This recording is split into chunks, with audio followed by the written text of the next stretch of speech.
Bonjour, je vous souhaite le bienvenue au webinaire de SolarMarkt et de Huawei. On aurait Gabriel Blaise de Huawei qui va présenter la gamme de produits de Huawei. Bienvenue, Gabriel. Et avec nous aussi, on a Nicolas Stöcklin, c'est notre nouveau vendeur pour la partie romande. Salut, Nicolas. Et mon Salut nom, David, c'est salut David Gabriel. Galuchet. Moi, je suis le chef de marketing chez SolarMarkt et j'ose vite vous introduire SolarMarkt. Important aussi pour cette séance de webinaire, on m'entend encore? Allô? Ça a sauté. Ça a sauté, ouais, mais là on t'entend. Ah, ok. J'avais tout perdu pour un moment, je m'excuse. Mais vous voyez aussi la présentation? Oui. Oui, Ouais, c'est tout bon. ok. Parfait. Alors, je continue. Comment vous pouvez participer pendant le webinaire? Vous avez la possibilité de poser des questions en écrit. Alors, posez les questions. Moi, je vais interrompre Gabriel et placer les questions. Comme ça, on aura toujours des réponses pendant la présentation.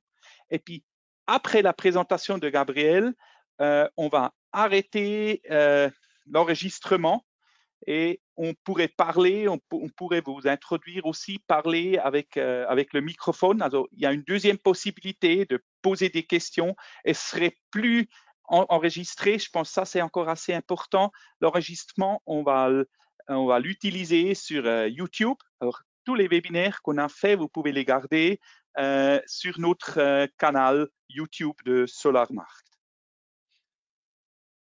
On est le leader dans le solaire, SolarMarkt, on est le plus grand grossiste. On est de plus que 30 ans. L'année prochaine, ça va être 35 ans qu'on est sur le marché. Et on reçoit tous les années qu'on est le top grossiste de Suisse. C'est les installateurs qui font ce questionnaire. Alors, on nous remercie, on dit merci parce qu'on était choisi tous les années en suivant qu'on est le meilleur grossiste en Suisse. Alors, je dis merci, mais on sait qu'on ne peut pas rester dans cette position. Il faut avancer, on doit devenir encore mieux. Notre service, ils doivent devenir mieux. Et là, on y travaille tous les jours pour faire le service meilleur pour vous. On est votre partenaire de compétences. Comme aujourd'hui, on a plusieurs webinaires. On passe 2 fois par année en Suisse romande pour faire des formations sur place. Aussi, cet automne, on va encore une fois passer. Alors, si vous avez la possibilité, si vous avez le temps, placez-vous, venez et suivez cette formation. On a des assistants techniques qu'on peut vous aider, soit directement avec Nicolas, où lui va demander nos techniciens. Et Nicolas, si je suis correct, on a un technicien qui parle français maintenant. Hein? Oui, on a un technicien qui parle français, M. Félix Reber, qui a amélioré son français, donc ça devrait être OK. Parfait. Alors, on peut vraiment vous donner du support, de l'assistance. On vous fournit dans notre web shop, on vous fournit avec tous les documents qu'il faut. On a un logiciel pour la planification, c'est le Solar Pro Tool. Je vous montre sur le prochain. Alors, vous pouvez faire la planification d'un système solaire directement dans ce tool et vous avez tout le dimensionnement qui joue. Alors, pour les onduleurs, pour les batteries, et vous avez un lien direct nouveau dans notre shop et vous pouvez commander les produits très, très, très vite. Alors, utilisez ces possibilités. On est en train d'introduire différents softwares, mais je vous informerai en octobre, novembre, sur tous les autres softwares qu'on a introduits chez SolarMarkt. De ma part, c'est déjà fini. Je dis merci. Je vais donner la parole à Gabriel qui vous fait présenter la gamme de Huawei. Huawei, dans notre portfolio, le producteur d'onduleurs le plus important qu'on a dans notre portefeuille et une gamme vraiment, vous recevez tout qu'il vous faut pour votre système solaire. Gabriel, la parole est à toi. Oui, alors donc, bonjour à tous. Merci David pour l'introduction. Donc comme précisé par David, n'hésitez pas s'il y a des questions, vous les posez directement dans le chat et puis comme ça David se fait votre voix au bon moment.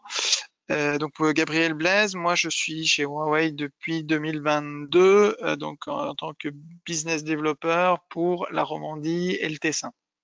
C'est-à-dire que je présente la gamme des produits, mais je suis aussi un peu en première ligne pour répondre à vos questions, aussi bien voilà, sur la gamme des produits que sur des questions techniques. Si vous avez un souci, vous pouvez d'abord regarder avec moi, et puis ensuite on regarde ensemble s'il y a lieu d'ouvrir un ticket SAV. Peut-être justement, je vais retourner un peu sur les essentiels très rapidement. Alors voilà, Gabriel, ce qui je est très crois qu'il faut important, encore une oui, fois changer le mode de présentation. On voit tout ouais, ton écran. Si tu peux aller dans le mode de présentation, où c'est l'idée? Je m'excuse. non, c'est pas gênant si on voit, OK. je sais pas, parce que sinon c'est quoi, sharing, mais là je peux juste arrêter ou changer la présentation. Je suis pas sûr que je puisse. Non, alors, je pense que c'est On va correct. Je rester. m'excuse. Non, non, il n'y a pas de souci. Non, je On va pense que c'est rester comme juste. ça. Ah, c'est juste, faut que j'arrête de cliquer là-dessus. Voilà. Euh, Donc, ce qui est très important pour vous, c'est le site de Huawei pour le solaire. Parce que si vous cherchez Huawei sur Internet, vous allez risquer de, voilà, comme Huawei fait beaucoup de choses, vous risquez de pas tomber sur le bon site. Et en plus de ça, on a un site suisse francophone, donc qui est vraiment dédié à la Romandie. Donc, si vous cherchez quelque chose, cherchez d'abord donc à cet endroit-là, donc solar.huawei.com/ch-fr. Ensuite, dans ce site, vous avez par exemple accès au Smart Design 2.0 pour faire des designs d'installation, hein, faire votre planification.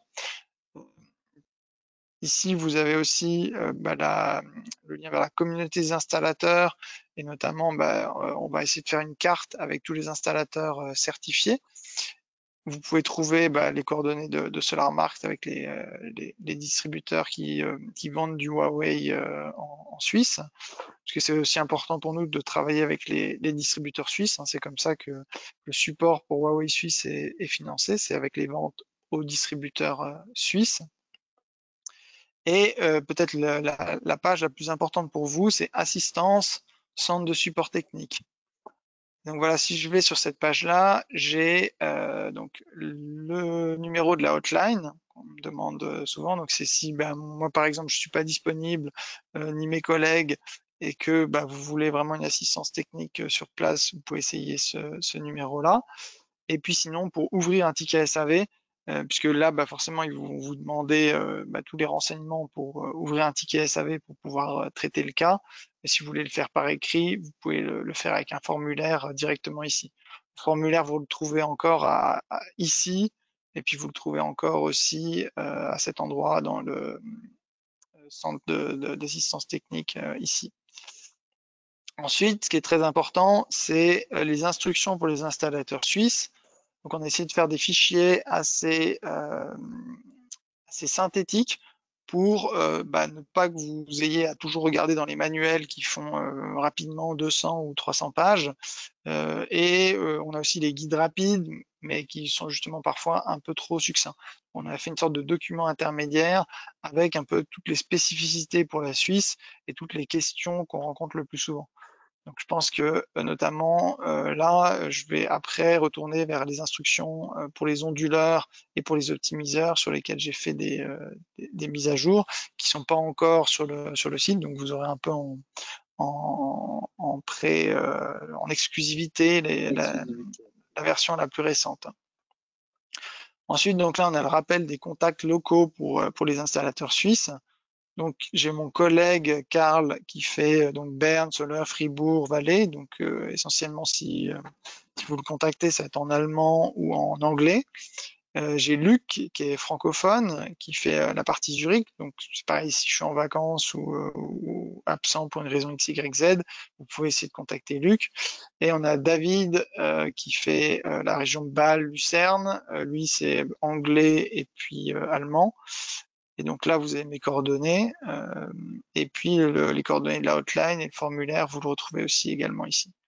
Ça, c'est juste le bureau à Berne, donc normalement, il n'y a pas grand-chose d'intéressant pour vous sur ce contact-là. Mais si jamais, voilà, c'est là. Et une deuxième chose qu'on a aussi réparé, on a remis le lien YouTube ici.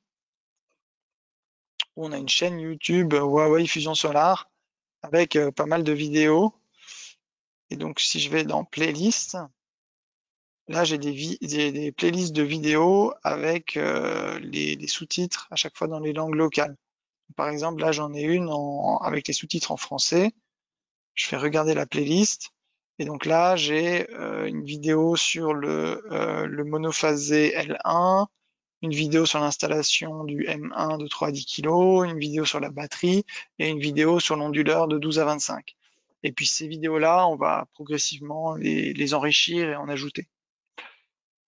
Encore un autre moyen d'avoir des renseignements, je parlais tout à l'heure de cette partie, faut que je retourne là, cette partie communauté.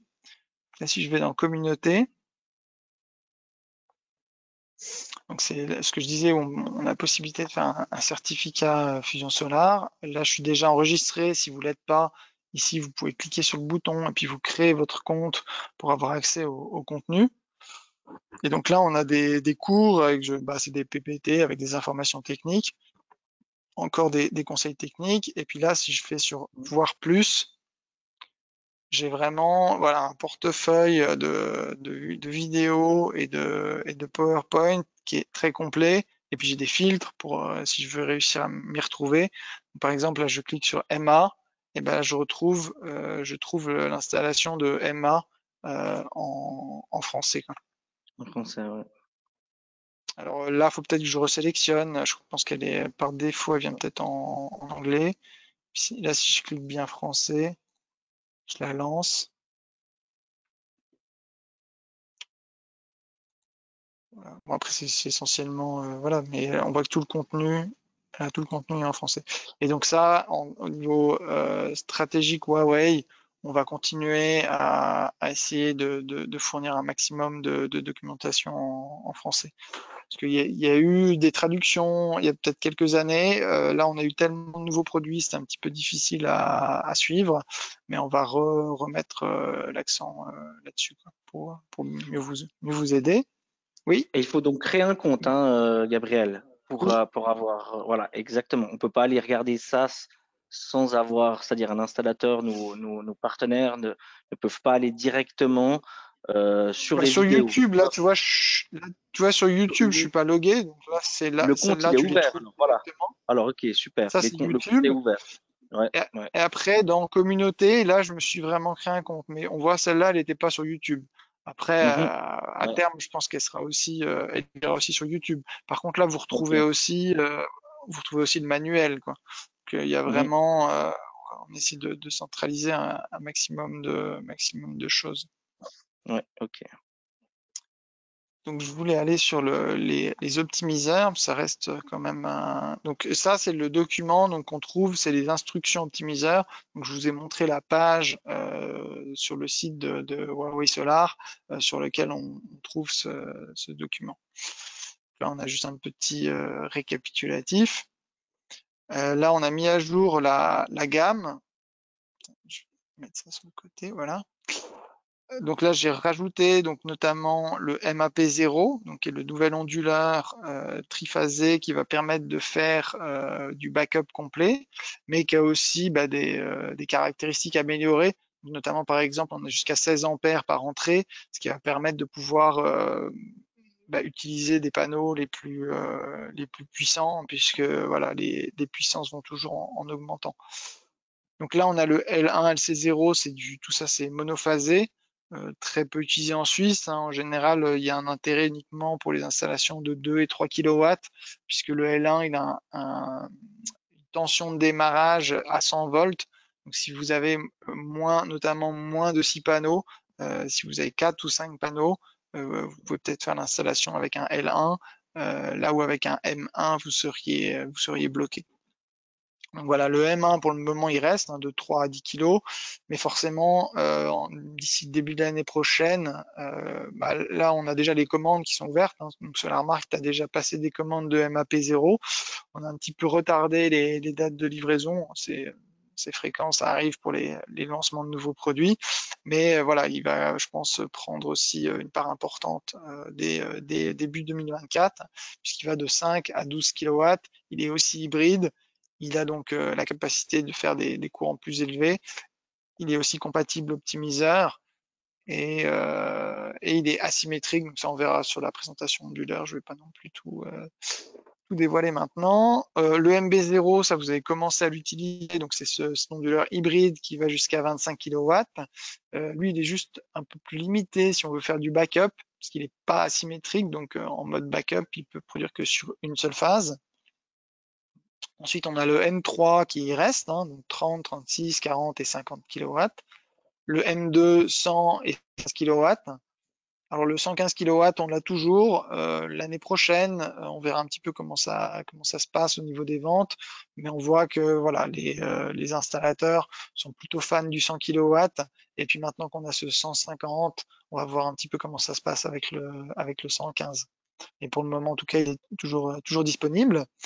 Et puis donc on a ce nouveau 150 kW qui est donc ce qui se fait de plus puissant aujourd'hui en onduleur de 400 volts.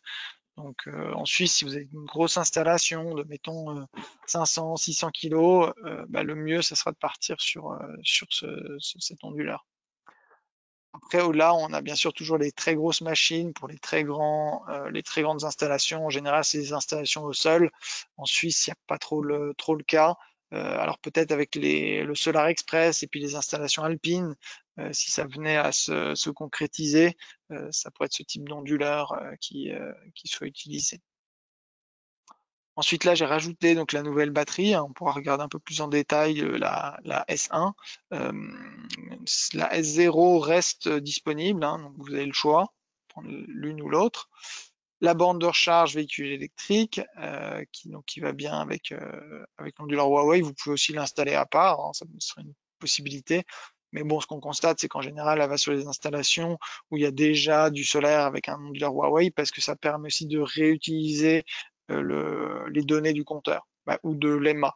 Puis EMA, on peut la brancher directement sur la borne de recharge. Et donc les optimiseurs, donc 450 watts P2 et 600 watts P, et ainsi que le Merck 1100-1300. Donc ce Sun 2000 450, il va de 2 kW à 40 kW. Tous les onduleurs résidentiels et même un petit peu au-delà. Et puis après, on a le Merck, donc qui prend 2 panneaux pour un optimiseur, et lui qui va des onduleurs de 12 kg jusqu'à celui de 50. Donc on voit qu'il y a toute une partie de la gamme, on a le choix vraiment entre les deux types d'optimiseurs. Et par contre, sur le 50 kg, là, on est obligé de prendre un Merck. Et puis sur les onduleurs de 100, de 115, ceux-là, ils sont pas compatibles d'optimiseur. Et sur le MG0, ça va être encore une autre manière de procéder. Ça va être soit optimisation totale avec un onduleur qui s'appelle Sun 5000, soit sans optimiseur.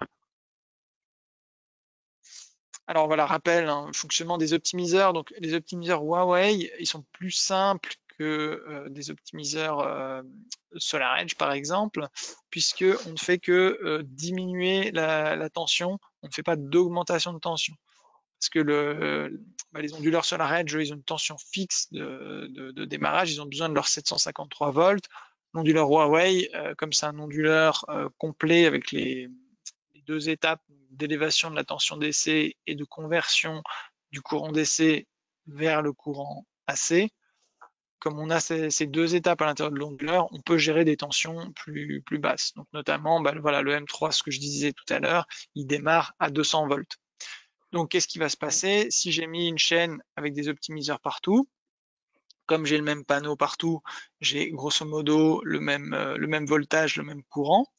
Sauf que si j'ai un panneau ombragé, là, bah, forcément, mon voltage diminue parce que j'ai moins de puissance, j'ai 331 watts au lieu de 550. Je me retrouve avec du coup 30 volts et 10 ampères. Sauf que les voltages sur une chaîne de panneaux en série, ils s'additionnent, alors que l'intensité doit être la même sur toute la chaîne. Et du coup, mon optimiseur, ce qu'il va servir à faire, c'est il va dire, bon, bah, puisque j'ai moins de puissance, moins de voltage, moins d'intensité, je vais encore sacrifier du voltage, je vais passer de 30 volts à 25 volts pour, en échange, augmenter l'intensité de mon panneau, et donc le monter de 19 à 12,9. Et comme ça, comme tous les autres panneaux sont à 12,9, je vais pouvoir ne pas freiner la production de tous ces panneaux-là. L'optimiseur, il va pas permettre de produire plus, il va juste permettre en cas de problème de vraiment circonscrire le problème à un panneau. Et si vraiment là, j'avais 0 watt, le panneau était couvert ou cassé ou que sais-je, là, l'optimiseur peut bypasser complètement le panneau et faire en sorte que tout le reste de la chaîne continue de produire. Voilà, c'est un circuit uniquement de baisse de la tension. En échange de la baisse de la tension, j'augmente l'intensité. Et donc, comme on n'a que cette fonction-là avec la fonction bypass, on a aussi moins de composants. C'est ce qui fait que l'optimiseur, il peut être aussi plus compact, un petit peu moins cher, et puis aussi plus fiable, parce que forcément, moins de pièces, c'est aussi moins de sources de défauts possibles. Donc là, on a un petit rappel de ce qu'il faut au minimum si je fais une optimisation totale. Donc si je fais une optimisation totale, il me faut au moins 4 panneaux pour avoir mes 100 volts sur un onduleur monophasé ou 6 panneaux sur un onduleur triphasé. Attention, ça c'est 6 panneaux dans le cas idéal. Donc si j'ai 6 panneaux au sud bien orientés. Si vous avez 3 panneaux à l'est et 3 panneaux à l'ouest, ça risque d'être beaucoup plus compliqué d'avoir les 200 volts qui vont faire démarrer l'onduleur. Ensuite, ça, ce 6 panneaux, c'est vraiment en cas d'optimisation totale. Aujourd'hui, avec les Sun 2000, aussi bien les 450 que les 600 watts, vous pouvez faire de l'optimisation partielle. Si vous avez envie de mettre un seul optimiseur sur un panneau, c'est pas un souci. Il gérera, il fera justement, si c'est le panneau qui est censé avoir de l'ombrage, ben là, il fera sa conversion, mettre moins de voltage pour plus d'intensité, pour réussir à faire que la chaîne produise toujours au mieux. Après, vous avez aussi un max d'optimiseurs par chaîne, mais en général, ce qui va le plus compter, c'est le maximum de la puissance que vous pouvez mettre par chaîne. Donc sur un M1, on conseille de mettre maximum 10 000 watts de panneau sur une chaîne. Puis vous pouvez monter à 12 000 sur plusieurs chaînes. Avec le Merck, là, vous n'avez pas le choix, il faut faire une optimisation totale. Voilà, seule l'optimisation complète de la chaîne est possible. Et donc, il vous faut, donc là, c'est complet, il n'y a pas le choix. Donc, minimum 8 optimiseurs et puis donc maximum 25 ou 20 000 watts. Ce qui est important aussi à faire attention, c'est dans les conseils d'utilisation, avec un Merck, on conseille d'utiliser que une entrée de chaîne par MPPT. Donc sur un onduleur qui a 2 entrées par MPPT, on conseille de faire plutôt des chaînes beaucoup plus longues, jusqu'à 20 000 watts sur une chaîne, mais d'utiliser qu'une chaîne du MPPT. Donc entrée 1, vous mettez 20 optimiseurs Merck, mais comme vous mettez 2 panneaux par optimiseur, ça fait 40 panneaux. Et puis par contre, sur la deuxième entrée, là, vous mettez rien. Comme ça, vous ne surchargez pas le MPPT. Mais c'est mieux de faire plutôt une chaîne plus longue avec plus d'optimiseurs. Le Merck 1100, 1300, vous pouvez aussi le mettre derrière un panneau isolé. Si par rapport à votre installation, vous avez toujours fait 2 panneaux par 2 panneaux, mais que tout d'un coup, à la fin de la chaîne, il y en a un qui est tout seul, vous n'êtes pas obligé de l'enlever ou quoi, vous pouvez juste mettre un optimiseur Merck pour un seul panneau. Ça peut arriver aussi suivant si vous avez des panneaux avec des caractéristiques un peu originales, puisque le Merck il tolère une tension jusqu'à 120 volts, alors que le Sun 2000 il tolère que jusqu'à 80 volts. Si vous avez un panneau qui fait plus que 80 volts, là, vous êtes obligé justement de mettre un merc par panneau. Donc ça, c'est flexible. Vous pouvez mettre, si vous voulez, un panneau par optimiseur merc. Forcément, ça coûtera plus cher, comme le merc coûte plus cher qu'un Sun 2000. Là, on a le petit récapitulatif de qu'est-ce qu'on peut mettre où. Donc sur les petits onduleurs monophasés, les M1, on peut mettre les Sun 2000. Les Sun 2000, on peut les mettre aussi sur M5, MB0, M3. On peut faire de l'optimisation partielle. Par contre, pas en site isolé, parce que forcément, si je suis en site isolé, comme mes optimiseurs ne donnent que 0 volts, donc avant le démarrage de l'onduleur, bah, si l'onduleur, lui, il n'a pas de réseau, il n'a pas de courant dans la batterie, parce que la batterie s'est vidée pour démarrer, là, vous êtes coincé, vous ne pouvez plus démarrer. Donc, en hors réseau, on déconseille de mettre des optimiseurs. Ou alors, éventuellement, un ou deux optimiseurs pour gérer un ombrage partiel, mais certainement pas une optimisation complète.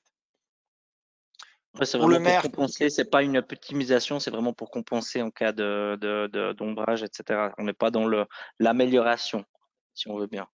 ouais, bah, c'est qu'on peut pas, oui, bah, si j'en mets trop, en fait, je risque de Voilà. coincer mon installation en bas à un moment et de plus pouvoir redémarrer. Donc, Ouais. c'est un risque à prendre en compte. Parce que on a eu Ok. des cas justement où le client voulait tout le mieux du mieux, donc ils ont mis des super panneaux, ils ont mis les batteries, des optimiseurs partout. Sauf qu'en fait, comme c'est un site isolé, ben quand il s'est retrouvé sous la neige l'hiver, à un moment sa batterie elle est vide, et puis même le jour où les panneaux sont déneigés. Les optimiseurs, si l'onduleur il n'est pas démarré, il donne 0 volt, quoi. Donc on peut plus redémarrer, quoi. Donc Ouais. voilà, ça c'est un cas assez rare, hein, mais si jamais vous faites des sites isolés, c'est à prendre en compte. À prendre en compte. Ouais. Et voilà. Et le merc, donc ce que je disais, on peut le raccorder un opti pour un optimiseur merc ou deux panneaux pour un optimiseur merc. Forcément, ce qui est plus rentable, hein. Donc, comme il coûte pas tout à fait le double, mais presque, c'est vraiment intéressant que quand on peut faire au plus possible sur l'installation du 2 pour 1. Ou alors pour un onduleur de 50, techniquement on n'a pas le choix, on est obligé de mettre un merc, comme l'onduleur de 50, il n'est pas compatible avec cet optimiseur, un panneau pour un optimiseur. Qu'après on a les calculs, justement si en fait vous voulez calculer la longueur de votre chaîne dans le cadre d'une optimisation partielle, vous faites comme s'il n'y avait pas d'optimiseur. Et notamment bah, dans le Smart Design, vous ne pouvez pas faire d'optimisation partielle, vous faites une installation sans optimiseur et après vous les rajoutez à la main entre guillemets là où vous avez besoin. En optimisation totale, bah, vous avez soit les valeurs qui sont données dans la fiche technique de l'optimiseur, c'est ce qu'on a vu tout à l'heure avec la puissance maximum qu'on peut mettre par chaîne, ou alors bah, vous faites aussi avec le Smart Design, puis le Smart Design va vous dire aussi la longueur de la chaîne maximum, quoi. Et donc ça, si jamais on a une déclaration qui précise que voilà, même si j'ai 25 panneaux à 35 ou 40 volts de VOC, on ne dépassera pas les 1000 volts parce que justement on a des optimiseurs partout et donc ça va permettre de gérer cette tension et de s'assurer que à la fois l'onduleur va travailler dans sa plage de tension idéale et que aussi au niveau sécurité on va jamais endommager l'onduleur avec un courant de plus avec une tension de plus de 1100 volts qui est la limite haute de l'onduleur. Voilà, je le rappelle du petit Smart Design. Comme je vous ai montré tout à l'heure, on trouve le lien directement sur le site web, mais vous le trouvez aussi dans les instructions. Je peux cliquer dessus. Vous pouvez choisir la langue aussi qui vous plaît.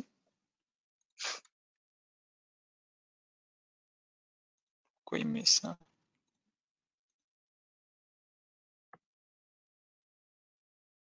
Et donc là, dans le Smart Design, vous avez la possibilité de faire soit en résidentiel, jusqu'à 25 kW, soit en commercial et industriel. Donc, si vous êtes sur une grosse install, il faut partir sur CNI. Et puis, si vous êtes sur de la maison, vous pouvez rester dans le résidentiel. Après, vous pouvez avoir plusieurs petits onduleurs, mais vous allez être, voilà, ce sera des onduleurs de 25 maximum de ce côté-là.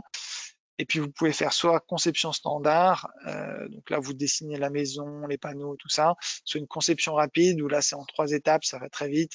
Vous donnez juste les voilà, infos de base, conception de la centrale, rapport, avec vraiment l'adresse, le type des panneaux, nombre de panneaux, orientation, et puis il vous propose un onduleur, éventuellement une batterie, et puis comme ça vous pouvez avancer assez rapidement. Voilà, 7 étapes pour la conception standard et 3 pour la conception rapide. La plupart des modules photovoltaïques sont un peu trop âgés dans la base de données, donc en général, vous devez créer votre module photovoltaïque et puis après, vous l'avez dans votre propre bibliothèque, puis vos collègues aussi doivent l'avoir dans la bibliothèque. Donc ça, on a le rappel de ce qui est possible. Sur un M1, ce qu'il faut retenir, c'est que on peut faire un peu comme on veut puisque chaque chaîne a son propre MPPT, donc je peux faire des optimisations partielles si j'ai envie. Voilà, tout ça c'est possible. Je vais aller assez vite parce que la plupart, je pense, vous connaissez. Je vais aller juste sur ce qui n'est pas possible, forcément, avoir 2 chaînes sur le même tracker MPPT avec des longueurs différentes. Hein. Quand vous n'avez pas d'optimiseur, c'est pas possible. Quand vous en avez, c'est pas possible non plus. Et peut-être la demande la plus fréquente, c'était ça, c'était de faire de l'optimisation partielle sur 2 chaînes en parallèle. Et donc là, vous ne pouvez pas, parce que qu'est-ce qui se passe? Vous avez forcément ce qu'on a vu tout à l'heure, chaque panneau de la chaîne doit avoir la même intensité, sauf que comme vous avez 2 chaînes en parallèle sur le même tracker, là, chaque chaîne doit aussi avoir la même tension. Et comme vous avez les mêmes panneaux, normalement, vous avez la même tension partout. Sauf que si vous avez mis des optimiseurs là pour gérer un ombrage, bah forcément, ils vont baisser la tension, ce qu'on a vu. Donc, vous allez avoir moins de tension sur cette chaîne pour avoir la même intensité partout dans chaque panneau. Sauf que maintenant, pour avoir la même tension sur cette chaîne-là, bah, il faudrait que cela baisse la tension.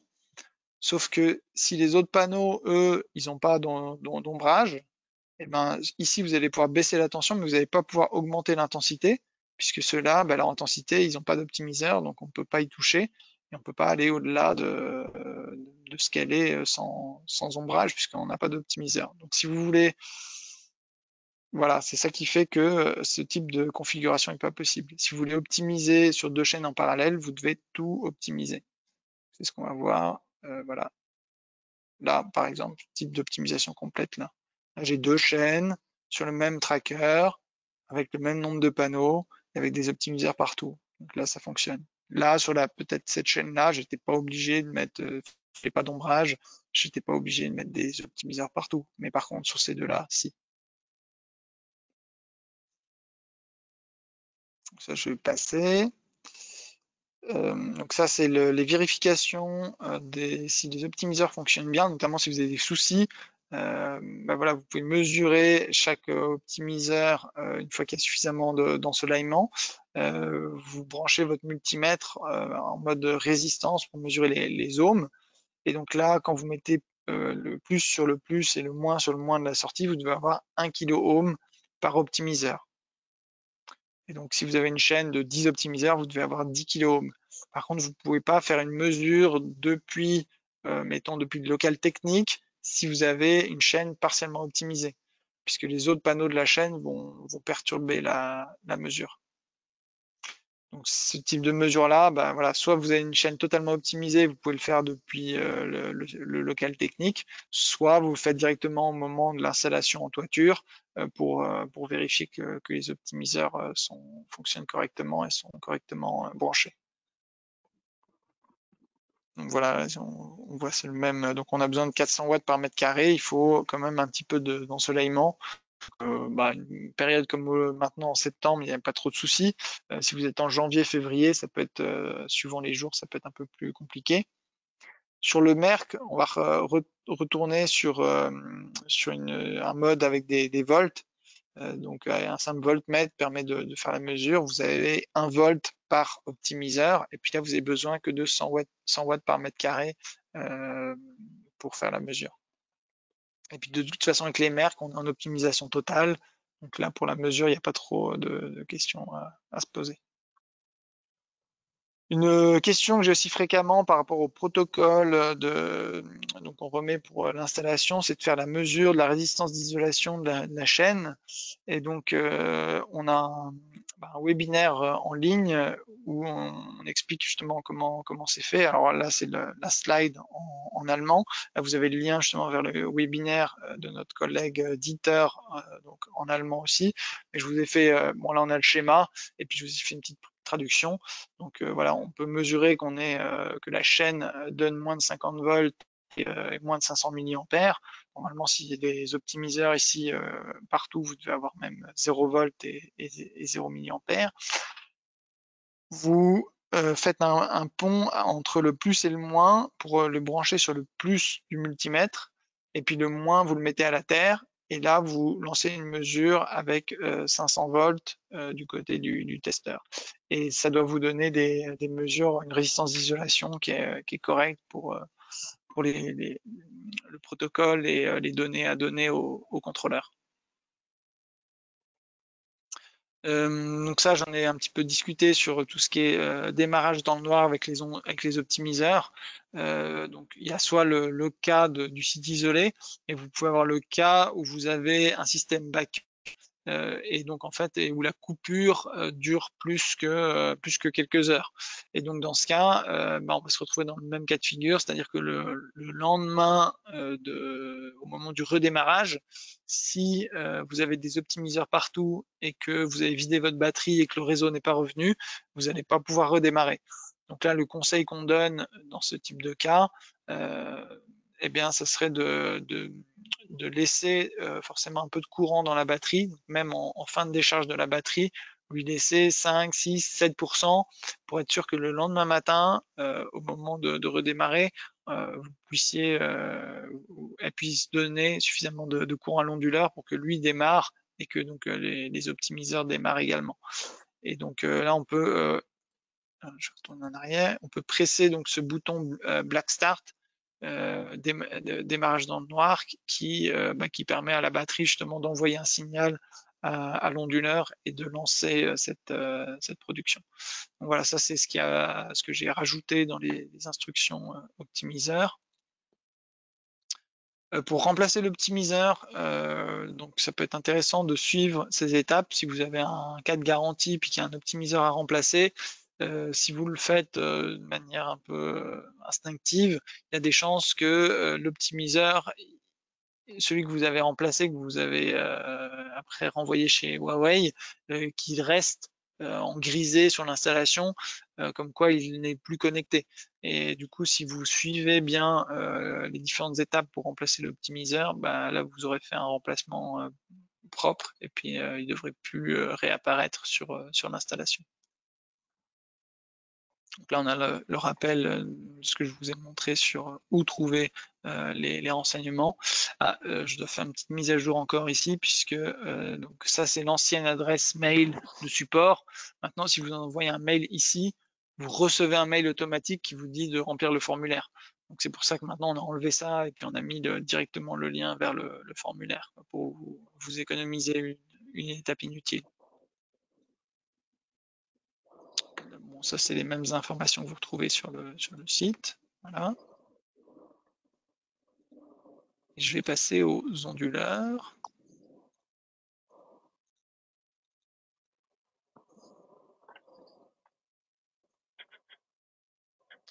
Voilà. Donc là, on retrouve la même chose avec l'ensemble de la gamme. Le petit schéma qui rappelle, donc dans la configuration avec MA, là, ce serait un peu la configuration maximum. Donc avec MA et DMB0, on peut mettre maximum 3 onduleurs avec 2 colonnes de. Alors non, on pourrait en avoir encore plus, donc ça serait plus avec des M1. Donc avec des M1, le maximum serait 3 onduleurs avec 2 colonnes de batterie par onduleur. Avec des MB0, on a 2 entrées batterie, donc on pourrait avoir jusqu'à 4 colonnes par onduleur. Et donc là, on a le M1 qui fait donc à la fois le comptage électrique, donc il fait le compteur pour nous donner les valeurs d'autoconsommation, qui fait aussi le lien avec Fusion Solar, avec le portail, donc le lien avec Internet et avec le routeur. Donc là, on voit elle est reliée au routeur. alors soit relié en Wi-Fi, soit relié en Ethernet. Et puis lien aussi avec des appareils intelligents, donc par exemple via un relais Shelly pour donner un signal à un boiler, ou via se connecter à une pompe à chaleur SG-Ready, ou se connecter aussi directement à une borne de recharge donc pour véhicules électriques. Si vous avez notamment une borne de recharge, vous pouvez la brancher directement sur le MA, il y a une prise Ethernet qui va bien dessus. Si vous en avez deux, par contre, là on conseille de passer les deux sur le routeur, et puis après ils se retrouvent avec MA en communiquant en mode bus TCP. Et donc si vous n'avez pas MA, vous pouvez toujours effectivement mettre comme auparavant le Smart Dongle VLAN FE ou le Smart Power Sensor, donc le compteur de son petit nom aussi, donc DTSU 666, soit H, soit HW. Par contre, ne jamais avoir à la fois le dongle et MA sur la même installation. Si vous rajoutez un MA par après sur une installation qui a déjà un dongle, il faut déjà l'enlever et le supprimer complètement de l'installation pour refaire une mise en service avec le MA. Sinon, il y aura des conflits de communication entre les deux. Et donc ça, c'est le petit nouveau, le MAP0 qui va nous permettre de faire ce backup triphasé. Alors pour faire un backup triphasé, il faut différentes choses. Il nous faut donc le SmartGuard qui est la nouvelle backup box, hein, donc, qui va faire vraiment la déconnexion avec le réseau pour permettre d'être sûr qu'on ne réinjecte pas dans le réseau au moment où il y aurait par exemple des techniciens qui viendraient travailler. On a la nécessité d'avoir une batterie pour avoir un courant stable, et on a la nécessité d'avoir un onduleur asymétrique pour qu'il puisse, en fonction des charges de la maison, produire différemment sur chaque phase et pouvoir s'adapter. Donc voilà, au maximum, on peut mettre 3 onduleurs en cascade. Donc les MAP0 ils vont jusqu'à 12 kg, donc 3 x 12, ça me fait 36 kW de backup au maximum. Et donc voilà ce que peut faire le MA. Si j'ai 3 kW de conso sur une phase, 2 kW sur une autre et 1 kW sur la troisième, il est capable de livrer différemment sur chaque phase. Ce que ne sont pas capables de faire, en tout cas tous les autres onduleurs Huawei et aussi la plupart des onduleurs sur le marché, quoi. C'est ça qui fait que le backup triphasé est compliqué à avoir. Et donc, même si ce MAP0, donc il a cette capacité, il y a toujours des limitations quand on veut faire du backup. C'est-à-dire qu'il peut faire ce déséquilibre, il peut pas faire non plus n'importe quel déséquilibre. Donc si j'ai par exemple 4,4 kg sur une phase 0 et 0, il est à 110% de sa capacité sur une phase, il peut tolérer ça pendant une longue durée. 3 et puis 4,4, c'est pareil, il arrive à tolérer pendant longtemps. 6 kW sur une phase, 0 sur une autre et 6 sur la troisième, voilà, on voit là, il tient 1 minute. Puis au bout d'une minute, si ça s'est pas régulé, l'onduleur il va lâcher et du coup vous allez devoir tout redémarrer depuis le début en branchant moins de consommateurs, quoi. Et puis là on voit voilà 8, là on peut tenir 10 secondes. Donc si c'est juste le lancement d'un appareil qui fait un appel de puissance, ça va tenir. Si c'est vraiment que j'ai tout branché dans la maison, ça risque d'être plus compliqué, quoi. Donc voilà, ce qu'il faut retenir, c'est que ce onduleur est capable de faire du backup. Après, voilà, le backup, il y aura toujours des limitations parce que c'est pas si simple de remplacer le réseau. En termes de communication pour les onduleurs, donc ça, le Smart Dongle, vous connaissez, donc Wi-Fi ou Ethernet. Maintenant, on a EMA donc, qui peut remplacer le dongle. Et on a toujours ce Smart Dongle 4G, où on peut mettre une carte SIM et puis pour remonter les données sans avoir de routeur. Si jamais pour les mises à jour, le Smart Dongle 4G et le Smart Dongle VLAN FE, ce sont les mêmes mises à jour. Donc c'est les mêmes logiciels qui vont dessus. Après, si on a des soucis, si on a une installation un peu plus complexe, donc on va pouvoir continuer à utiliser le Smart Logger 3000, qui peut gérer jusqu'à 80 appareils, et puis il peut gérer aussi si on a des familles d'onduleurs différentes. Donc voilà, là si on voit 2000 différents types d'onduleurs, par exemple j'ai un M1 et un M3, là si j'ai juste un Smart Dongle, il va avoir de la peine à gérer la communication avec autant d'appareils, quoi. Que s'il a une Luna d'un côté avec la batterie qui lui demande beaucoup d'infos, le M1 et encore un autre onduleur qui communique de manière différente, le dongle il risque d'être débordé et de pas vous donner les données de manière satisfaisante. Voilà, plus l'installation est complexe, plus il faut se retourner vers un Smart Logger 3000. Par exemple, si vous voulez faire redonner des données via SolarLog, aujourd'hui ça fonctionne bien avec le Smart Logger. Avec le dongle, je suis pas sûr que ça fonctionne correctement. Si jamais vous avez des soucis d'accès à Internet, il faut vérifier l'ouverture des ports. Les plus importants sont 27.250 et 27.251. Après, vous avez aussi des cas où avec les nouvelles box, par sécurité, voilà, elles bloquent l'accès de l'onduleur via le dongle, l'EMA ou le Smart Logger au serveur Huawei. Donc là, faut regarder plutôt du côté du routeur, notamment les nouvelles Swisscom Box. Je crois qu'il y a pas mal de soucis à ce niveau-là. Donc faut regarder côté Swisscom, quoi. Mais voilà, si vous pouvez déjà regarder si ces ports sont ouverts. Voilà, on retombe sur ce que je disais, donc avec le S-dongle et 3 onduleurs et 2 batteries chacun, on est un peu aux limites du dongle, donc là on conseillerait de mettre un Smart Logger pour la communication. De la même manière, si vous avez un gestionnaire d'énergie sur place, par exemple c'est une usine avec un industriel, ils vont remonter des données sur son propre système de gestion, avec le dongle vous allez être vite limité, avec un Smart Logger ça va mieux fonctionner. Si vous avez un compteur, donc on a différents types de compteurs, hein. On a celui avec des tors de 100 ampères qui sont prémontés et puis voilà, là vous n'avez rien à configurer. Vous avez celui avec les tors de 250 et vous avez le HW où là il n'y a pas de tort, vous pouvez passer en direct vos 3 phases ou alors vous rajoutez des tors de comptage. Si vous êtes sur MA, là vous pouvez être en direct jusqu'à 63 ampères. Et puis sinon, vous avez aussi la possibilité d'ajouter des tors de comptage. C'est des tors avec courant secondaire de 50 mA pour le MA. Donc il faudrait retrouver les tors Chint qui vont avec ce compteur-là, ou éventuellement trouver d'autres tors qui correspondent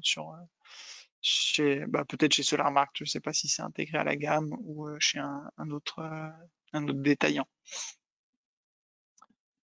Au niveau du raccordement du compteur, donc là, il faut regarder un peu en fonction de la famille d'onduleurs que vous avez.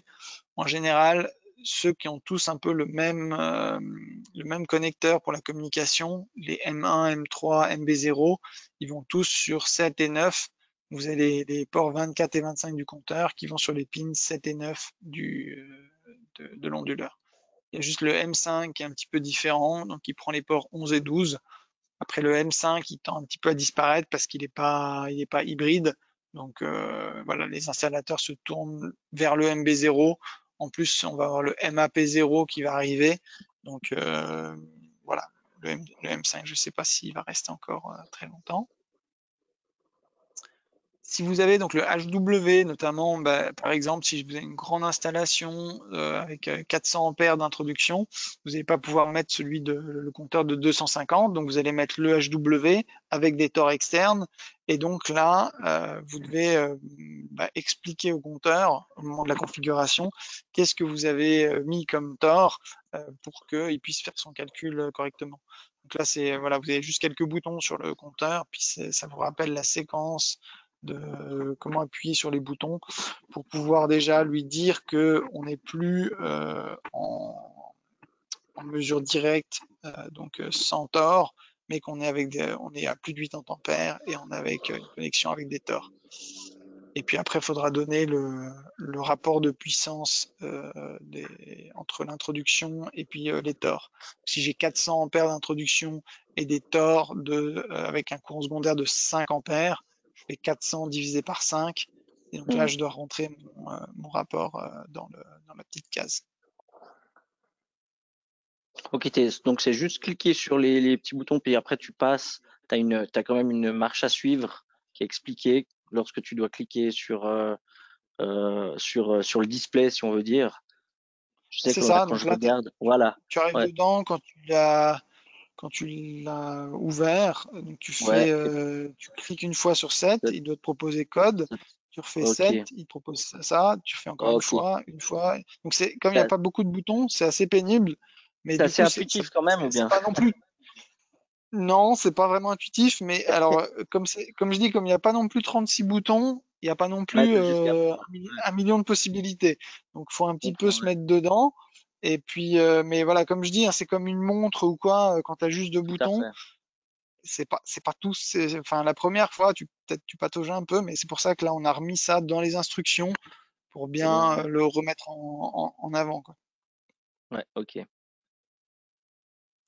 Voilà, pas très intuitif, mais c'est pas très compliqué non plus. Donc, C'est pas très faut, compliqué, faut ouais, ça juste, va. non, faut se mettre dedans, quoi. Après, le souci là qu'on peut avoir en termes de communication, maintenant, ça va être avec la nouvelle batterie S1. Elle a un bow rate qui est beaucoup plus élevé. Donc, le bow rate, c'est la vitesse à laquelle la communication va entre les appareils. Et donc jusqu'ici, tout était à 9600. Donc on mettait le compteur, il était à 9600, l'onduleur était à 9600. Donc on avait rarement des problèmes par rapport à ça. C'était tout par défaut. Donc à moins d'aller trafiquer quelque part dans les menus, il n'y avait pas de raison qu'il y ait un souci par rapport à ça. Maintenant qu'on a la S1 qui va donner beaucoup plus d'informations, bah aussi parce que voilà, on essaie d'améliorer les produits, d'avoir aussi Mhm. des informations qui se rafraîchissent plus rapidement et de donner aussi plus de détails sur la gestion de la batterie pour aussi augmenter sa durée de vie et sa garantie, hein, parce que la S1 elle a 15 ans de garantie.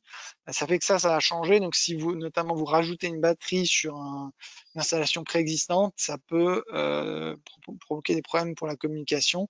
Donc là, on conseille, voilà, dans ces instructions, on rappelle comment faire pour rechanger ça. Donc on va dans paramètres, configuration de la communication, hein, de mémoire c'est confcom dans les menus, RS485, puis lui remettre une négociation du baud rate, et puis là il doit renégocier entre l'onduleur et la batterie, et normalement une fois que ça s'est fait, après ça roule. Donc là j'ai encore les captures d'écran en allemand, mais si vous voulez me les envoyer, si vous voulez sur une batterie aujourd'hui ou demain, vous pouvez toujours faire les captures d'écran et puis me les envoyer par WhatsApp, comme ça je peux mettre à jour. C'est toi qui fais Sinon, la je ferai la traduction. prochaine fois. T'es traducteur aussi. Oui, voilà. Mais du coup, quand c'est des captures d'écran là, moi, j'ai pas de batterie sous la main, donc je peux pas le faire. Mhm. Je peux pas le faire de suite, quoi. Ouais, je comprends. En termes de compteurs, si vous avez un smart logger, vous avez aussi tout un ensemble de compteurs externes à Huawei qui sont compatibles au smart logger. Ça va plutôt être pour des grandes installations. Voilà, vous pouvez savoir que vous n'êtes pas obligé non plus, si vous avez déjà un compteur Yanitza, vous n'êtes peut-être pas obligé de rajouter un compteur Huawei si vous, de toute façon vous avez prévu de mettre un smart logger. Ensuite, pour les mises en cascade, donc en général, c'est toujours la même chose. C'est 1 et 3 vont sur 2 et 4. Et donc, sur un M1, c'est 7 et 9 qui vont sur le compteur. Donc là, M1, M3, MB0, ils ont tous les mêmes connecteurs pour la communication. Et du coup, si on les met en cascade, ça va tous être de la même manière. Je pars de 1 et 3, puis je vais sur 2 et 4. Donc ça, c'est pas trop compliqué. Après, ce qui peut se passer, si vous avez des problèmes qui se trouvent entre eux ou que le compteur soit trouvé, s'il y a des soucis de communication, déjà, il faut essayer d'éviter d'avoir les câbles, par exemple, dans le même canal que les câbles AC, parce que ça peut perturber le signal de communication. Et puis, si vous n'avez pas le choix ou si voilà, ça a de la peine à passer, vous pouvez choisir des câbles donc blindés et torsadés pour vraiment essayer d'avoir le meilleur signal de communication possible. voilà, ça c'est si vous avez des soucis. Après, si le compteur il est à côté de l'onduleur et puis que les onduleurs ils sont à côté les uns des autres, en général, vous prenez juste le câble qu'il y a dans le carton, qui est pas un câble blindé torsadé, hein, qui est un câble de communication simple, et puis ça suffit, quoi. T'as pas besoin d'acheter le Et bon, câble qui est en or, on va dire, avec les filaments et tout le tintouin, comme on peut voilà, avoir mais par ce que je exemple sur dis, les câbles HDMI. Voilà. Ouais. C'est voilà, vraiment mais ce que pour. je dis, si vous avez un Ouais. problème, si vous avez pas mal de distance, ben là, faut peut-être vous dire, je vais mettre un câble un peu plus haut de Un peu plus gamme, de. ça m'évite Ouais. de m'y reprendre à 3 fois, ça vaut Ouais. quand même la peine. Ok. Petit cas, ça c'est pareil, j'ai mis dans les instructions parce que c'est le genre de cas qui sera jamais pris en compte dans le manuel, mais qui peut arriver. C'est si, mettons, j'ai des onduleurs M5, puis que tout d'un coup j'ai un M1 dans la chaîne. Donc les M5 pour la mise en cascade, c'est aussi une logique un peu différente. C'est le 9 va sur le 9, le 10 va sur le 10, puis je continue comme ça. Sauf que si j'ai un M1, bah là je vais aller du 9 et du 10, et puis je vais aller sur les pins d'entrée du M1, qui sont 2 et 4. Donc là j'en ai remis un petit tableau pour résumer, quoi. Donc c'est pareil, ça je l'ai laissé parce que ça peut toujours arriver. Après, voilà, le M5, j'ai l'impression que c'est de moins en moins utilisé, donc ça va rester un cas rare. Hop. Donc jusqu'ici, pour tout ce qui était gestion de l'énergie, donc on devait se reposer sur des systèmes tiers. Donc on avait Solar Manager, SolarLog, SmartFox, hein, par exemple, hein, vous pouvez y en avoir d'autres. D'expérience, voilà, Solar Manager, ça marchait assez bien parce qu'ils intègrent aussi assez vite tout ce qui est nouveauté. SolarLog, ça marche bien avec le Smart Logger. Avec le dongle, il y a eu pas mal de conflits de communication. On n'arrivait pas à avoir les deux ensemble. Peut-être que maintenant c'est résolu. En tout cas, je sais que Huawei, on a sorti des nouvelles versions de software pour le dongle. SolarLog travaillait aussi à une version bêta de leur software. Je ne sais pas exactement où ils en sont. Certains installateurs m'ont dit que c'était réglé, mais j'ai pas encore eu vraiment de confirmation. Mais de toute manière, de notre côté, on a sorti notre propre système de gestion de l'énergie, donc EMMA, qui va faire donc à la fois la communication, le comptage et cette partie gestion de l'énergie. Donc en termes de gestion de l'énergie, on peut mettre des contacts secs Shelly, enfin avec un relais Shelly monophasé, on peut mettre des prises intelligentes, on peut brancher une pompe à chaleur SG Ready, voilà un peu ce type d'application.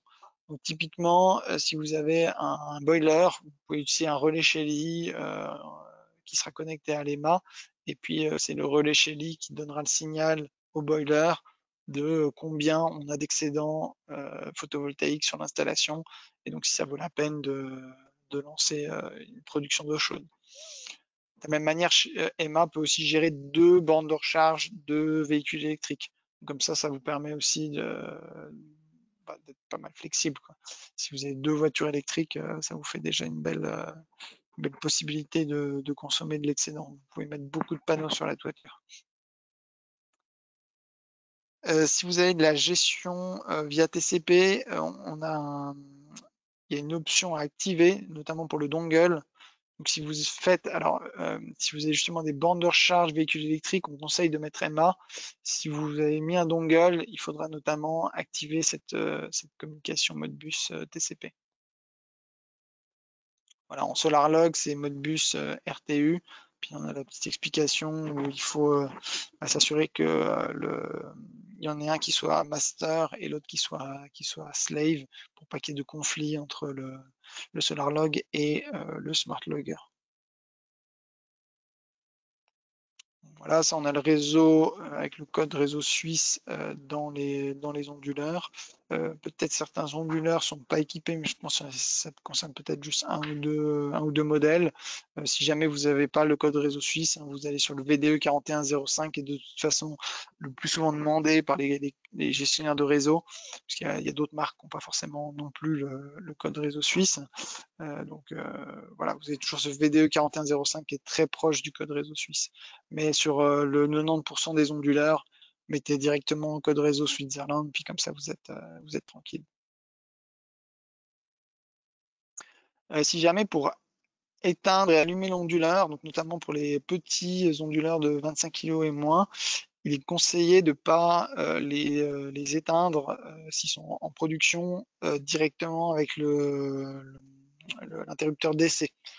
Donc voilà, à l'extinction, on va envoyer une commande d'arrêt sur l'application. Vous vous connectez à l'onduleur, vous allez dans maintenance.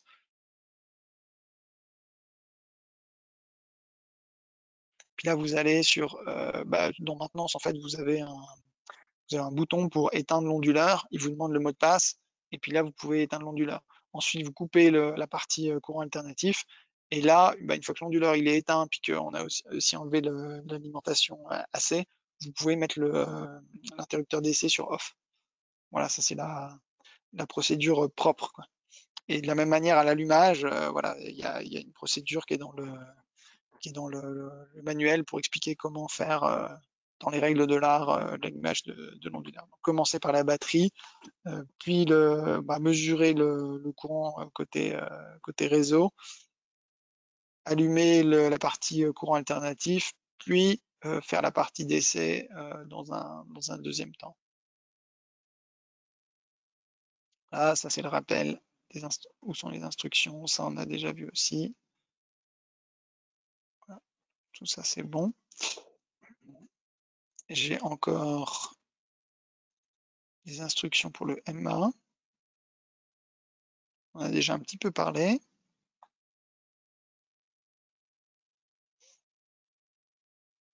Donc là, on a le Smart Guard, donc qui est ce boîtier qui sera nécessaire pour faire du backup triphasé. Donc, vous pouvez mettre le Smart Guard aussi sur un onduleur MB0. C'est juste que le MB0, lui, en mode backup, il va pouvoir produire que sur une phase, comme il n'est pas capable de produire de manière déséquilibrée sur les 3 phases. Donc ce sera vraiment avec le MAP0 qu'il faudra utiliser le Smart Guard. Et donc pourquoi j'en parle aussi? Parce que dans le Smart Guard, il y a déjà MA. Donc si vous avez un boîtier Smart Guard, vous n'avez pas besoin de rajouter un compteur, vous n'avez pas besoin de rajouter un dongle, et vous n'avez surtout pas besoin de rajouter un MA puisqu'il est déjà à l'intérieur. Et d'ailleurs, si vous regardez en termes de prix, la différence de prix entre le MA et le Smart Guard, elle n'est pas très élevée, quoi. En fait, voilà, ça peut être, s'il y a la place et que le client a potentiellement un intérêt pour du backup, ça peut être intéressant de partir directement sur un Smart Guard. Donc voilà, Emma, on a la possibilité de gérer la batterie, de brancher directement la bande de recharge, de brancher des appareils Shelly pour gérer différents consommateurs de manière intelligente, et on a le contact sec pour la pompe à chaleur SG Ready. Ce qu'on va avoir aussi, c'est la gestion des prix de l'électricité, notamment aussi tout ce qui est tarif dynamique. Donc là, j'attends, j'ai vu qu'il y a un nouveau tarif dynamique qui a commencé chez Groupé, et puis j'ai commencé à demander en interne pour savoir comment on pouvait justement intégrer cette tarification dynamique dans l'EMA, puisque EMA, avec ses prix dynamiques plus les prévisions météo, plus justement les différentes options qu'elle peut avoir, donc de gérer la batterie, la borne de recharge véhicule électrique ou la partie eau chaude, elle va pouvoir aussi un peu anticiper et faire un programme de consommation et de gestion de l'énergie pour arriver à optimiser au maximum, quoi. Qu'elle aura à la fois les prix et puis à la fois une prévision de la production grâce aux prévisions météo et à l'historique de la centrale, et aussi une prévision de la consommation par rapport à l'historique du client. On voit bien que voilà, les courbes en général sont similaires d'une journée à l'autre. Donc au bout de quelques semaines, le MA il aura aussi appris comment l'installation se comporte, et puis il ira en optimisant de plus en plus le comportement à adopter. Voilà, on a le petit rappel, donc 3 LED, on a un petit bouton reset si jamais il y a besoin, si ça bug ou quoi, ça peut, notamment sur une installation qui a été préexistante, et puis on a eu peut-être des conflits avec le dongle ou quoi au début, ça peut débloquer de faire un reset complet. On a le 63 ampères, donc qui est l'intro maximum qu'on puisse avoir quand on fait le comptage en direct. Après, on pourrait mettre les tors secondaires, hein, mais bon, après, comme MA, elle est compatible que jusque l'onduleur de 25 kg. En général, on va pas se retrouver avec un MA sur une installation avec une introduction supérieure à 63 ampères, quoi. Souvent, les torts, c'est plutôt par rapport à des questions pratiques de l'électricien qui préfère avoir des torts parce qu'il n'a pas forcément la place pour placer le compteur exactement comme ce serait le plus pratique, quoi. Donc voilà, au niveau de la compatibilité, donc on a L1, LC0, bon ça pas utile en Suisse, le M1, le M5, le MB0, mais rien au-delà. Donc c'est pareil, faites attention, pas de MA avec un onduleur de 30 ou de 50 kg. Et puis au niveau de la compatibilité Shelly, donc on communique en protocole Shelly, mais actuellement on a 3 appareils Shelly qui sont compatibles. Et puis l'objectif, c'est d'enrichir cet écosystème. Donc si vous avez des appareils Shelly, vous voudriez justement qu'on ajoute la compatibilité avec Emma, bah ça peut être intéressant de nous remonter. Alors je peux rien promettre, hein, mais déjà s'il y a Faire un plusieurs feedback, quoi. installateurs. Ouais, Ouais. voilà. S'il y a plusieurs installateurs, alors je crois qu'on m'a parlé du Shelly Pro, je crois que c'est le 3 PM. En tout cas, c'est un contact Shelly triphasé pour donner un signal directement à une résistance triphasée. Donc ça, j'ai déjà entendu ça une ou deux fois. Si vous avez un modèle ou quoi précis à envoyer, ou si vous avez autre chose, peut-être une borne de recharge je crois que c'est la Zaptec, peut-être qui est en Shelly. Voilà, ce type de souhait, voilà, je peux les faire remonter et on peut espérer qu'elles soient intégrées dans les mains. En tout cas, Exactement. l'écosystème, lui, va se développer. Oui. Ouais, ok, ça améliore aussi, c'est ça, c'est de redonner aussi des feedbacks sur ce qui va pas non Voilà. plus, Oui. ce qui va vraiment améliorer aussi le service client et puis la façon dont on peut peut-être enlever ces petits défauts, voilà, que vous avez pas Mm. vous, mais que lorsque voilà nos partenaires et installateurs voient sur le terrain, je pense que ça c'est bien Mm. aussi de faire remonter parce que c'est vraiment de Oui. l'amélioration produit, pardon. Oui. Ça, on le voit effectivement. Bah, par exemple, le backup, c'est quand même, c'était une demande très insistante des installateurs depuis un moment déjà. Après, donc, j'ai des collègues du siège qui sont venus en janvier et puis justement, ils ont visité des installations avec backup. Puis leur question à l'installateur, c'était est-ce qu'un onduleur de 12 kW capable de faire du backup, ça suffit? Et puis ils ont tous dit non, il faut plus. Mais bon, au final, on voit que c'est ça qu'ils avaient prévu parce que bon, voilà, le MAP0, il est que jusqu'à 12 kg maximum. Après, je pense que ça dépend aussi forcément des autres pays, puisque forcément les Bien sûr. Suisses, eux, ils voudraient du 15 ou du 20. S'ils vont en France, où la plupart des installations sont beaucoup plus petites, mais où le marché est plus gros, la plupart des Ouais, c'est installateurs, clair. on leur dit un onduleur de 12 max, ils disent bah oui, c'est largement, eux ils mettent du 3 9 fois sur Ouais, 10, c'est clair. donc ça leur Ouais, suffit ouais. largement. Mais voilà, Ouais. bah, c'est important de faire entendre sa voix justement pour essayer Tout à fait, ouais. de tirer les Ouais, choses dans le bon sens, quoi. ouais, exact. Ouais, ouais, ouais. Donc voilà, ça c'est le rappel justement. Donc, jusqu'à 63 ampères, mesure en direct, on fait passer directement les trois phases dans le MA, et puis éventuellement avec des tors de 50 milliampères de courant secondaire. Donc ça, on n'a pas de tors Huawei. Il faut juste trouver des tors qui conviennent à cette spécification-là, quoi. Ensuite, bah, quelque chose d'important qu'il y a dans les instructions et qu'il n'y a pas ailleurs, c'est la connexion du MA avec l'onduleur. Où c'est marqué partout dans le manuel que c'est en RS485, mais c'est pas marqué quel port utiliser. Et donc si vous êtes sur un M1 MB0, en fait, on pourrait croire, comme le MA sert de compteur, qu'on reprend les ports dédiés au compteur, donc les 7 et 9, mais non, en fait, on va sur les 1 et 3, bah, ce qui permet d'améliorer la connectique, puisque quand on avait la batterie, on avait le 7 et 9 qui servaient à la fois au compteur et à la batterie. Donc là, si j'ai le MA, le 7 et 9 vont sur la batterie, et puis du coup, c'est le 1 et 3 qui vont me servir pour faire la communication avec le MA slash compteur, quoi.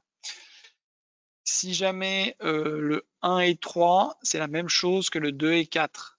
Donc ils sont en parallèle. Ça c'est arrivé que des installateurs disent ah mais ça n'a pas fonctionné avec un et 3 puis avec 2 et 4 ça a fonctionné. Alors normalement en théorie c'est exactement les mêmes ports. Donc si jamais vous avez un souci ou ça marche pas ou quoi, vous pouvez toujours essayer le 2 et 4. Puis si par miracle ça marche, je ne saurais pas vous expliquer pourquoi, mais voilà, ça peut être une solution. Ensuite, on a deux ports RJ45, donc un sur lequel on peut se brancher directement sur le routeur, comme ça on a une connexion câblée. Après, si on veut, on peut toujours se mettre en Wi-Fi. Et là, on a aussi une antenne, on a justement la petite antenne pour le Wi-Fi. Et si vous enlevez le petit capuchon là, vous pouvez même rajouter une autre antenne qui sera peut-être un peu moins esthétique, mais qui, si vous avez de la peine à capter le signal, ça peut vous aider. Mais bon, voilà, on continue de recommander quand même le côté filaire. Et puis donc deuxième prise RJ45 pour la borne de recharge AC. Et là, on a les connexions avec la pompe à chaleur SG Ready. Pompe à chaleur SG Ready, donc on a deux cas de figure. Soit on se branche directement sur la pompe à chaleur, soit parfois la pompe à chaleur a besoin d'un relais externe pour avoir les 12 volts de tension. Et dans ce cas, il faut voilà, respecter ce petit branchement-là en pontant ces deux pins-là. Il y a des installateurs qui ont essayé d'utiliser ces relais pour directement une résistance de boiler. Il y en a chez qui ça marche, d'autres chez qui ça marche pas. Officiellement, voilà, ces ports-là, ils sont pour le SG Ready uniquement. Et puis, si vous voulez aller sur le boiler, il faut passer par le relais Shelly. Après, si vous voulez faire vos expériences, vous pouvez. Si vous levez tous les mystères de pourquoi des fois ça marche, des fois ça marche pas, vous me direz. Donc ça, on l'avait déjà dans l'autre. Voilà. Alors, il y a peut-être les fonctions aussi supplémentaires, donc avec le MA et le chargeur. On conseille ça à la fois parce que le MA peut gérer deux chargeurs de manière intelligente, mais aussi on a des fonctions supplémentaires. Notamment, on peut combiner entre le surplus solaire et puis la recharge au plus rapide. On peut lui donner un planning au MA pour qu'elle recharge d'abord avec le surplus solaire. Et puis si au bout d'un moment ça ne suffit pas par rapport à la date limite, l'heure limite qu'on lui a mis, elle peut ensuite passer à une recharge via le réseau pour être sûr d'avoir chargé la voiture suffisamment avant le départ prévu par le client, quoi. Après voilà, on a des petits schémas là pour le Smart Guard. Notamment si vous avez plus que 63 ampères d'introduction, après vous pouvez séparer les différentes charges et puis donc en mettre une sur le Smart Guard et puis le reste vraiment sur un tableau séparé, quoi. Si on a le Smart Guard, une batterie et le MAP0, on peut donc se mettre en mode backup. On a presque du seamless backup puisque c'est 20 millisecondes le transfert entre réseau et mode backup. Après, en vérité, ça c'est la capacité technique du Smart Guard, mais les GRD vont pas vous autoriser à faire le switch en 20 millisecondes, puisque normalement, si le réseau a de la peine, vous devez encore rester connecté un certain temps avant de vous déconnecter du réseau, parce que sinon ça peut, s'il y a trop de systèmes justement au moment où le réseau est en difficulté, s'il y a trop de systèmes qui se déconnectent, ça accentue les problèmes. Donc ça après c'est à voir voilà avec le GRD à quel niveau vous le réglez. En tout cas le système lui techniquement il est capable de faire le switch en 20 millisecondes. Et puis ça bon ça c'est plus pour le jour où vous devez câbler le Smart Guard, vous pouvez retourner vers ce schéma là qui est dans les instructions. Là c'est pareil, vous avez toutes les petites étapes. Normalement, c'est assez simple.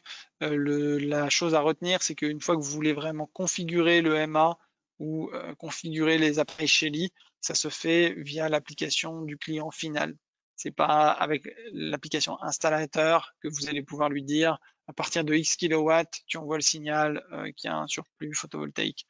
Donc ça, c'est à faire quand vous rendez l'installation au client, que vous lui avez créé son compte, là vous pouvez faire avec lui la configuration pour décider de qu'est-ce qui est le mieux a priori. Puis après, du coup, le client, si lui il veut changer, il est autonome, comme c'est lui qui le maîtrise depuis son application. Voilà, donc ça c'est la vue justement que le client il a. Et puis là, il peut décider justement des priorités et puis des différents paramètres. Vous pouvez aussi donner un maximum de consommation à ne pas dépasser et avec un ordre des priorités. Et donc comme ça, le MA peut éteindre certaines charges si on ne veut pas dépasser un maximum de courant en provenance du réseau. Ça, c'est la fonction qui est le surplus solaire et la recharge plus rapide si on veut justement être prêt pour le moment du départ.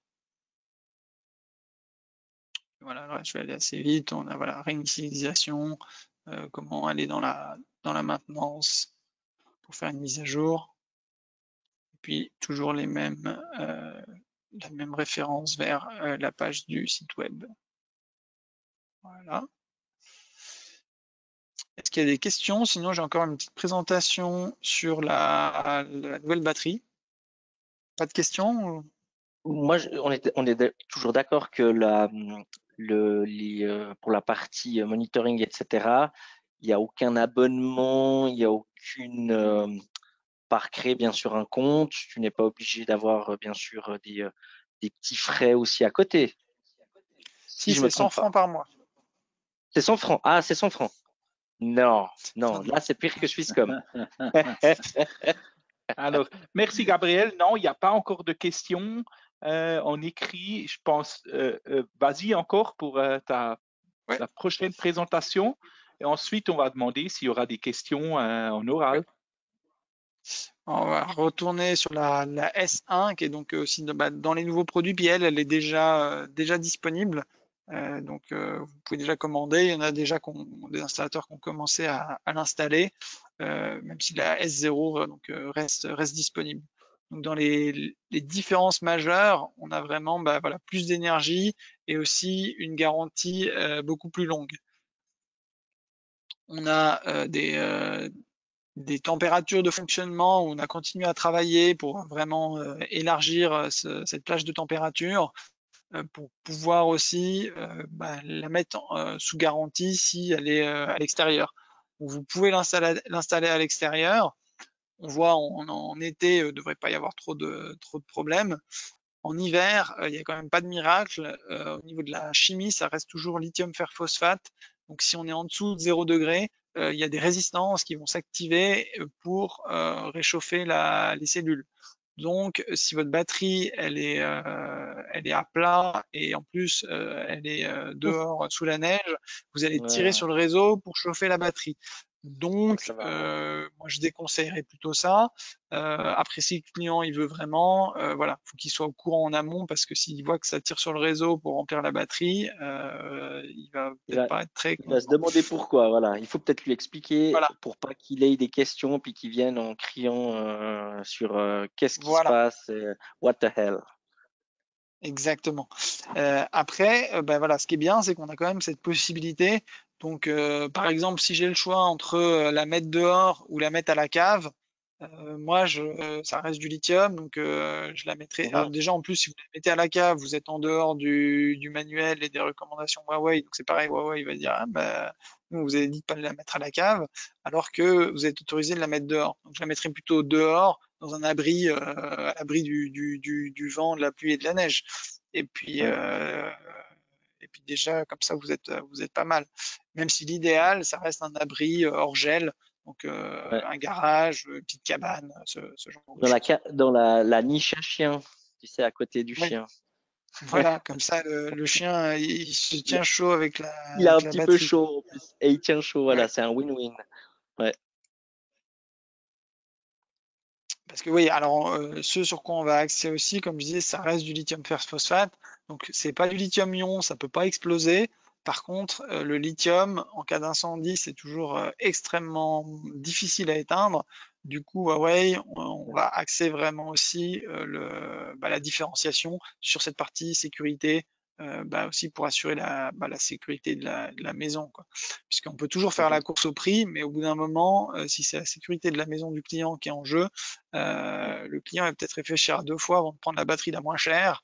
Donc, c'est à la fois important pour nous parce que on veut surtout pas de type de scandale où il y a une batterie Huawei qui a cramé et puis il y a toute la maison qui est partie en fumée. Alors c'est jamais arrivé. On a vendu des millions de batteries, je crois, oui. Parce qu'en tout cas 18 millions de cellules. Après, il faudrait voir combien de cellules par batterie, mais un sacré paquet. On n'a eu aucun incendie lié, départ d'incendie lié à la batterie. Puis maintenant, avec ces 5 niveaux de protection, on renforce encore vraiment ce côté sécurité. Après, en termes de caractéristiques de la batterie, on a plus d'énergie, donc on passe à des blocs de 6,9 kWh, donc ça fait 20 kWh sur 20,7, donc quasiment 21 sur une colonne. On peut aussi sur une colonne tirer 10 kW en instantané, donc si tant est que mon onduleur puisse tirer 10 kW. Si je mets 2 colonnes, je peux tirer 20 kW, forcément il faut que mon onduleur puisse changer ces 20 kW DC en 20 kW AC. Si vous avez un onduleur de 5, forcément, il va être limitant. On reste sur de la haute tension, donc vous pouvez faire les câbles entre l'onduleur et la batterie en câble solaire classique. Et puis, vous pouvez aller jusqu'à 20 mètres de distance entre l'onduleur et la batterie. Alors qu'avec la S0, c'était que 10 mètres. Donc là, déjà 10 mètres, c'était pas mal, hein, ça donnait un peu de flexibilité. Mais maintenant, avec 20 mètres, voilà, vous pouvez vraiment vous adapter à l'installation en local.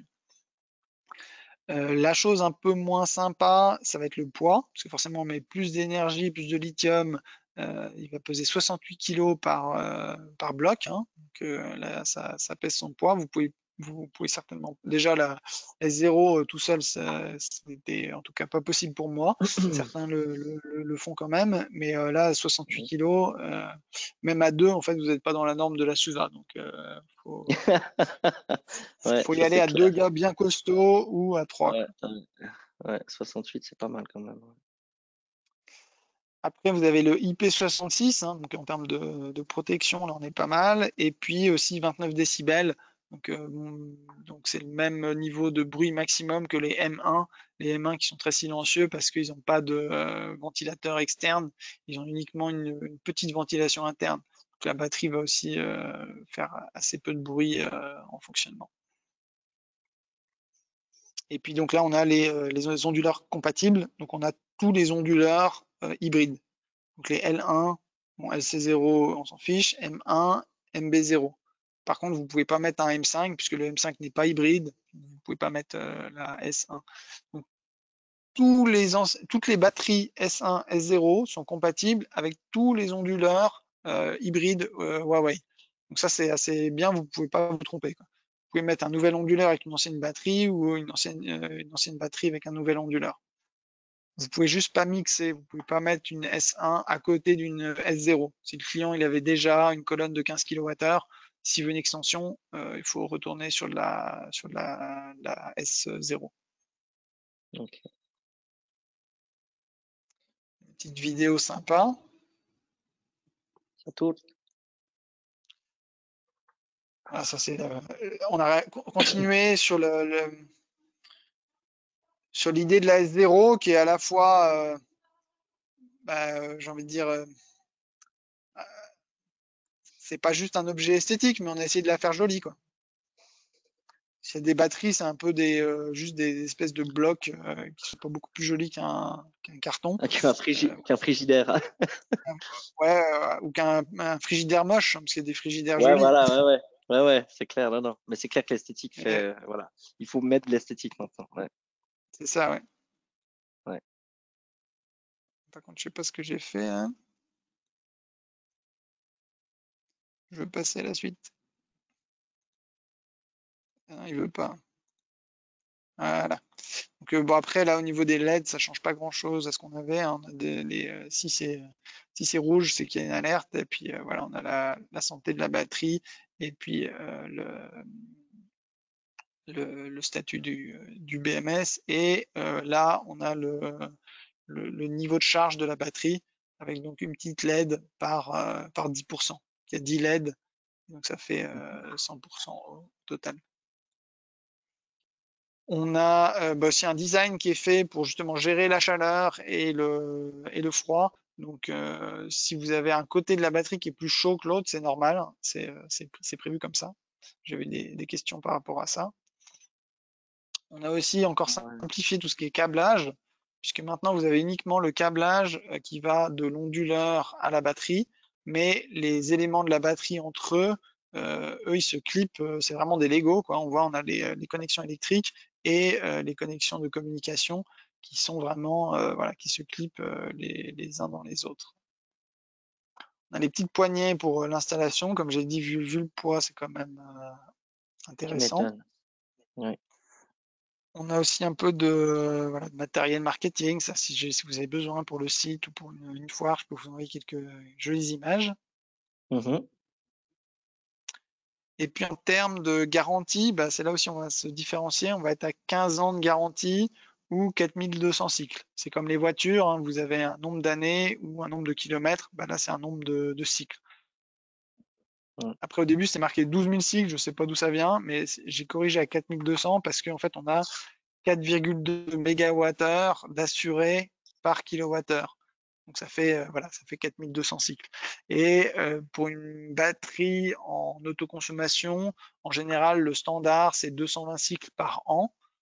Donc en fait, si on fait 4200 par 220, on arrive à peu près à 19. Donc ça veut dire que c'est cohérent entre le 4200 cycles et le 15 ans. Donc ça veut dire que si j'ai fait plus que 4200 cycles en moins de 15 ans, ça veut dire que je l'ai vraiment utilisé de manière très intensive. Donc j'ai envie de dire, entre guillemets, c'est normal que la garantie soit échue avant les 15 ans. Et puis sinon, voilà, jusqu'à 15 ans. Parce que j'ai vu d'autres, on m'a dit, ah oui, mais d'autres concurrents, ils ont 6000 cycles. Mais si vous avez 6000 cycles ou 10 ans, en fait, les 6000, enfin, en autoconsommation solaire sur une maison, vous ne les atteindrez jamais. Donc en fait, c'est les 10 ans qui vont faire que la garantie sera échue avant, quoi. Après la S0, elle c'est 10 ans.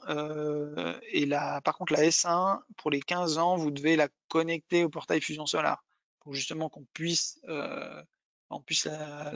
voir justement où est-ce qu'elle en est et puis pousser aussi éventuellement des mises à jour s'il y a besoin. Si au bout de 5 ans, on se rend compte qu'il y a telle mise à jour qui peut allonger la durée de vie de la batterie, bah, si elle est connectée au portail, forcément, on peut la mettre en place, quoi.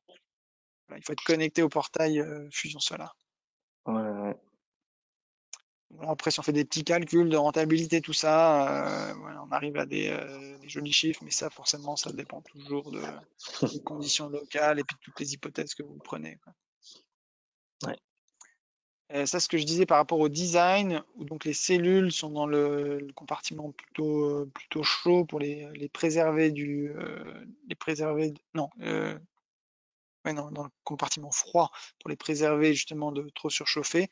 Et la partie optimiseur, puisque chaque bloc de batterie a un optimiseur qui permet de gérer la charge et la décharge de chaque bloc indépendamment.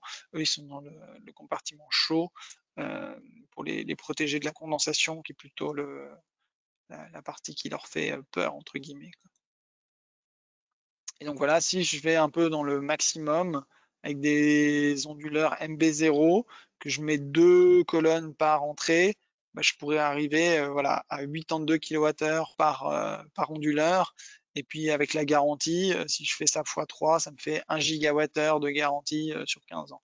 Donc après, bon, je pense pas que cette installation-là verra le jour, mais c'est un peu voilà, le maximum de ce qu'on peut faire pour dire qu'on est quand même on a beaucoup de flexibilité par rapport aux besoins de l'installation. Normalement, on n'est pas limité en termes de quantité de batterie qu'on peut mettre.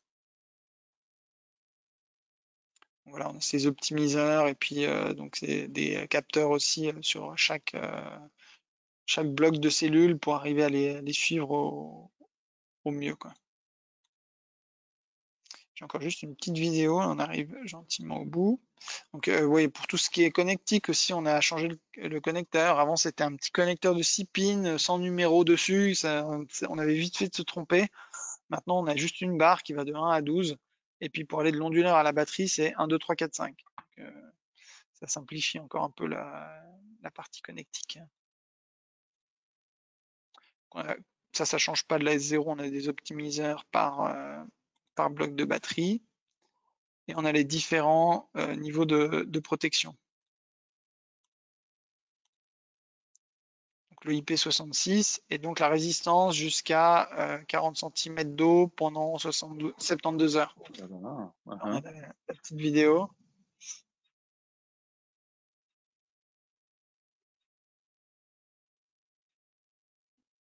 Alors, ça ne veut pas dire qu'il faut s'en servir pour chauffer la piscine, mais voilà, s'il y a un petit dégât des eaux dans la maison, si le lave-linge a débordé et puis que ça a un petit peu trempé, bah, au moins, normalement, là, on est en sécurité, quoi. La batterie sera pas, son fonctionnement sera pas péjoré. On a aussi la résistance à la pression, on a été fait jusqu'à 5 tonnes. Aussi un petite vidéo. Après, si on veut vraiment la protéger de la voiture, on a toujours la possibilité de l'accrocher au mur au-dessus de la hauteur du pare-choc de la voiture. Mais bon, vu le poids de la batterie, il faut aussi que le mur puisse résister, quoi. Et enfin, la dernière innovation, alors on a aussi l'extincteur, hein, donc ça, il y a déjà sur la S0. Donc s'il y a un départ un emballement thermique dans la batterie, on a l'extincteur intégré qui dégage des gaz pour arrêter l'incendie de suite. Et par contre, ce qu'il n'y avait pas précédemment, c'est cette valve qui permet justement de dégazer tous ces gaz qui viennent de l'emballement thermique d'une cellule et aussi qui empêche la réentrée d'oxygène à l'intérieur pour vraiment couper le triangle du feu et puis justement éviter que ça s'enflamme et bloquer l'emballement thermique dès le début, quoi. Et c'est ça qui est un peu dangereux dans une batterie au lithium, c'est que s'il y a une cellule qui a un problème, commence à avoir un emballement thermique, elle monte très haut en température, forcément elle contamine celle d'à côté, et puis c'est là où ça commence à partir un peu en live et c'est très dur à arrêter. Donc plus on a de niveau de sécurité avec l'extincteur intégré, la valve et tout ça, et puis plus aussi on a de capteurs qui permettent de bloquer de couper la batterie dès que ça commence à dégénérer. Et voilà, plus on a ce niveau de sécurité et plus on s'assure que au cas où il se passe un truc un jour, on limite vraiment les dégâts, quoi. Voilà, je crois qu'on a fait le tour. Après, s'il y a encore des questions, moi je peux encore. Merci beaucoup, Gabriel. C'était très intéressant, ton tour dans la gamme de Huawei. Impressionnant aussi la nouvelle batterie S1. Très intéressant dans le dimensionnement. Alors là, on va voir. Moi, je termine ici le webinaire. Je vais couper